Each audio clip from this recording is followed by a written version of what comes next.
welcome to another episode of Rooted and Relevance. And in today's episode, we are going to talk about the boy child and all matters that relates to it. And in today's episode, we are joined by a very special guest who is a well-known TV presenter, John Ikanja. Thank you for coming by. Hello, Renata. Thank you so much for having me. So how are you doing? I can't complain. I'm doing very well, thank you. How are you? I'm doing great, thanks. Happy to hear that. Okay, so I'm just gonna dive in the questions. Yeah. So what are the key challenges that boys in our community are currently facing, and how are these challenges impacting their development and future purpose? Absolutely. It's a very good question, first of all. But I think it's a lot of challenges, and the most common one, I think, and I think it's more very, very important to touch on, is that of fatherless figures.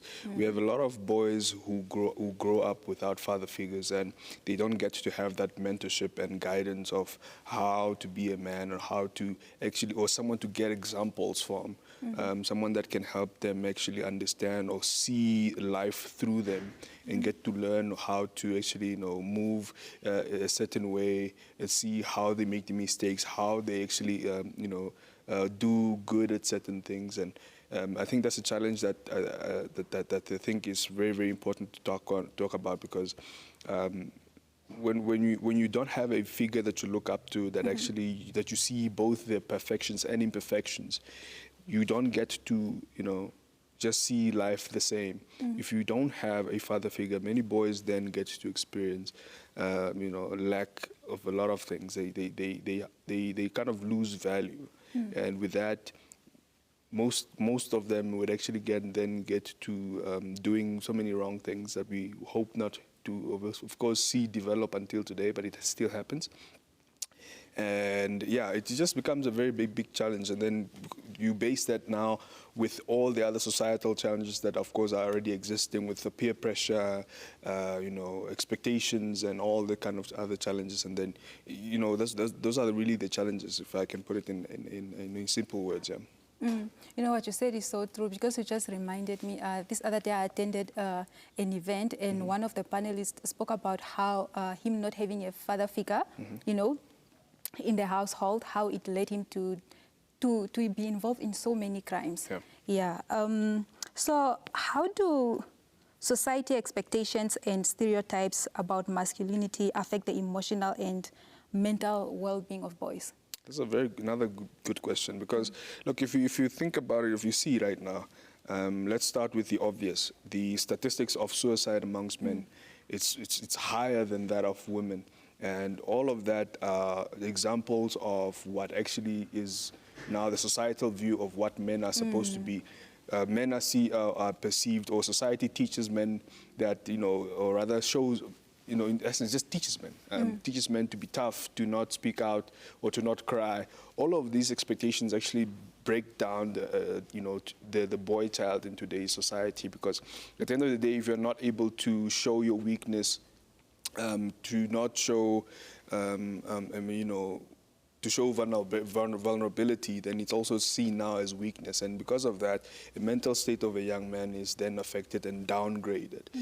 Because of those type of societal views, men now are cornered, or are sort of like put in a box, where they are just, all that's supposed to be seen is mental toughness, mental well-being. They should know everything. They should not cry. And because of that, those challenges actually then put a man in a very big, difficult box. And because of that, the mental space that a man gets in when they're actually vulnerable, it's a very, very dark place, and leads them to doing so many things. Suicide was one of the examples that I actually touched on now.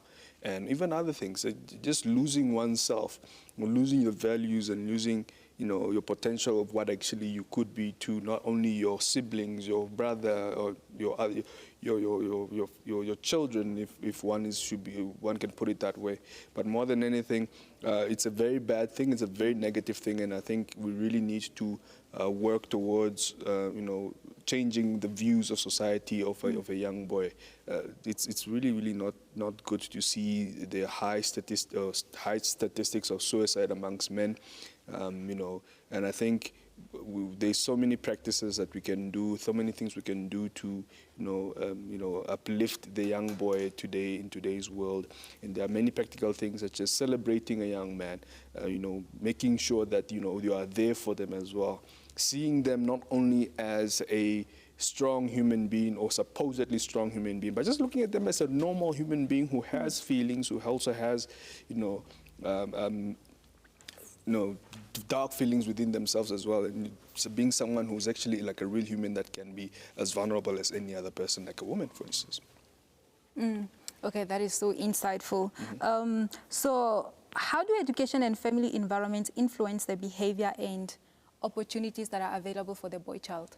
That's a good question as well. When you speak about family in home, or family rather in a certain environment, that's where it's all supposed to begin, because the famous saying that, what's the famous saying? It goes, everything begins at home, So when you have a family that has a foundation of principles and rules that are really, or rather just an environment that can let a human being being a human being. Doesn't matter if it's a boy or a girl child. Nowadays the topics of the boy child is coming out more because, of course, we don't want to see the young boy being neglected.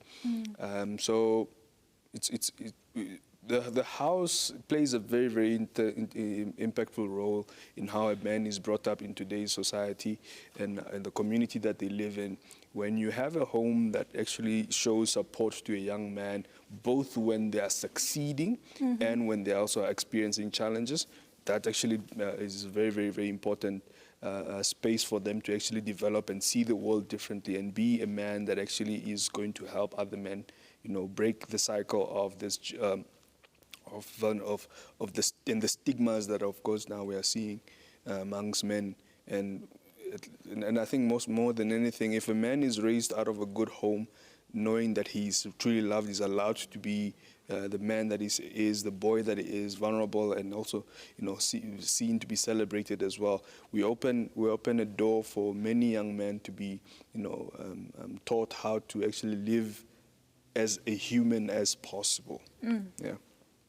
Okay, that is so true, because if you look at the way we were raised, you would find that the type of jobs that are given to a girl to do and the type of jobs that are given to, a boy child to do, they differ.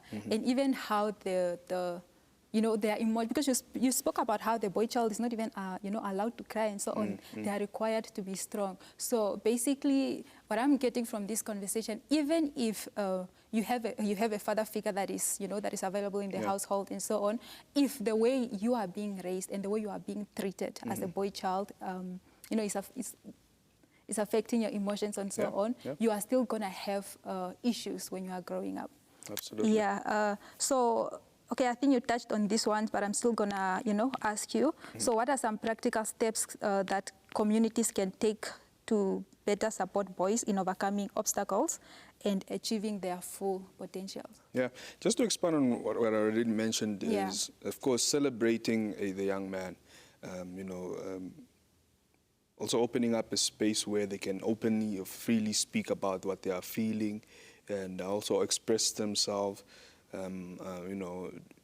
Making sure that you actually open an environment where the man is not feel to be judged or disregarded or made to be feel like whatever it is that they're feeling is not relevant. So I think those for me are key when it comes to when it comes to really celebrating a young man and actually making sure that an environment where they grow up in or where they are actually seen or making them feel seen and also valued as any other human being. I think that's a very, very, I think top tier. Those will be my most important solutions or practical steps that all of us really should take in consideration for us to create a very good space for young men to be who they are meant to be.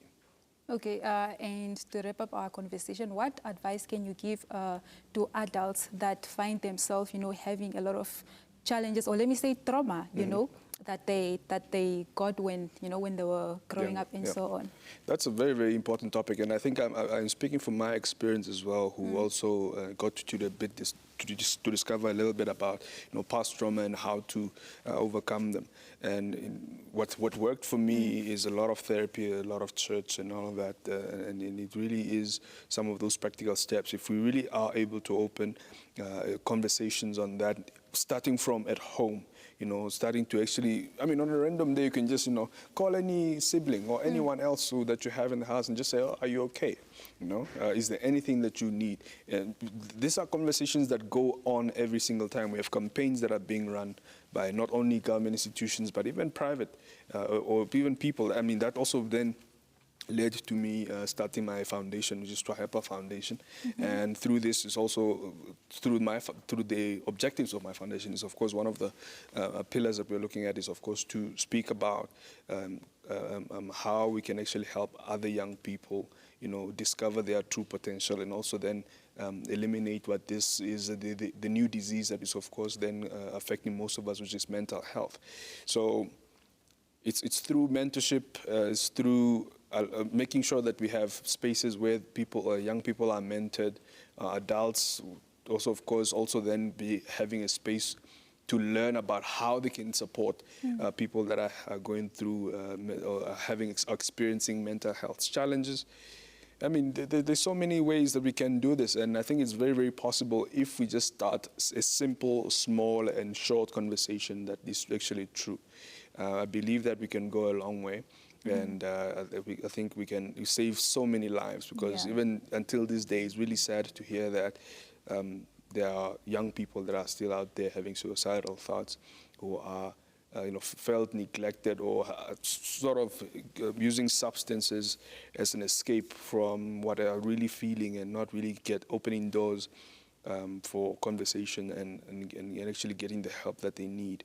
So I think we really, if we really see those pillars, or rather those areas as areas for conversation, I think we can really go a long way. So mentorship, guidance, and advice on how people can actually then go through therapy.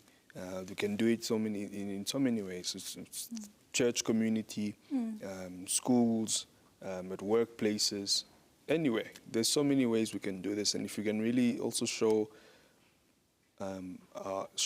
be honest with ourselves, especially for those that are going through what they're going through, and just open up to anyone else that they are close to, and say, hey, look, I'm not okay, and I need help. It doesn't matter if you're a boy or a girl, and I think the bravest thing that one can really do in life is ask for help. Yeah. Wow, that was a very, insightful discussion we just had.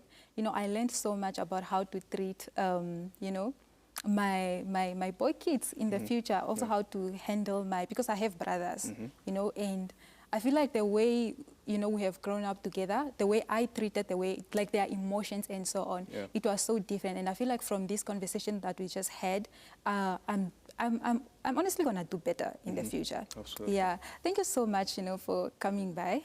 Absolutely. And I hope to have you in, one of our next episodes. Very, very much welcome. Thank you so much for having me. It's been a great conversation, and thank you so much. I hope to, of course, come back again.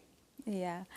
Yes, guys, thank you guys for watching this episode. I hope you guys have learned something, and please do subscribe, and tune in for the next episode. Bye.